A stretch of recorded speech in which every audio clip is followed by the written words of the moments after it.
Update muna nga tayo sa mundo ng basketball sa Gilas Pilipinas. Kasado na nga ang tune-up game ng Gilas Pilipinas at mangyayari nga ito sa July 28. Ngunit bago nga tayo magpatuloy, huwag kalimutang mag-like, subscribe at pakipindot na rin ang notification bell para updated ka sa susunod kong i-upload.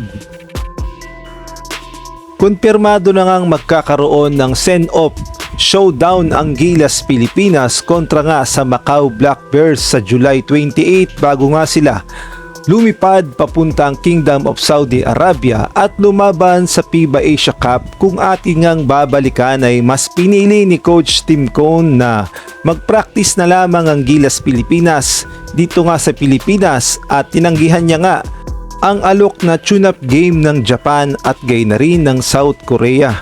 Mas gusto kasi ni Coach Tim Cone na mag-focus ang Gilas Pilipinas sa practice at hindi sa sa mga tune-up games.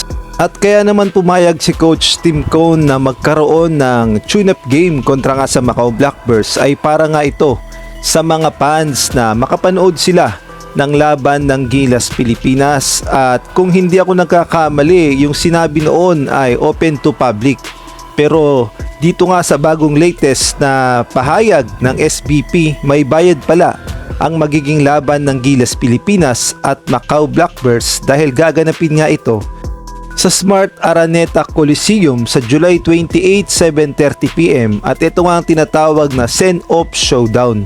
At ito nga yung mga presyo ng mga ticket at mabibili ito sa Ticketnet online. Ang courtside 2,120, ang Patron A 530, Patron A ulit 530, upper box 318, lower box 159 at ang general admission 80 pesos.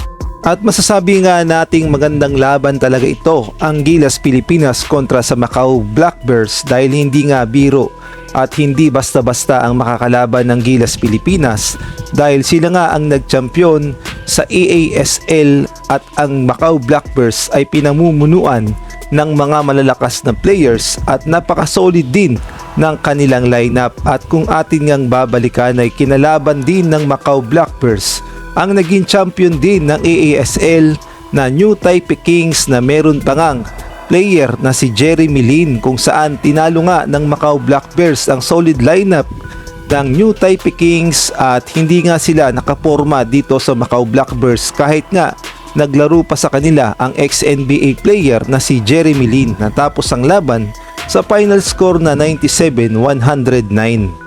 At isa pa sa mga inaabangan sa magiging laban ng Gilas Pilipinas, ang Filipino-American player na naglalaro sa Macau Black Bears na si Cole Maisik. Kaabang-abang talaga ang laban ng Gilas Pilipinas kontra nga dito sa Macau Black Bears dahil meron tayong kababayan na naglalaro sa Macau.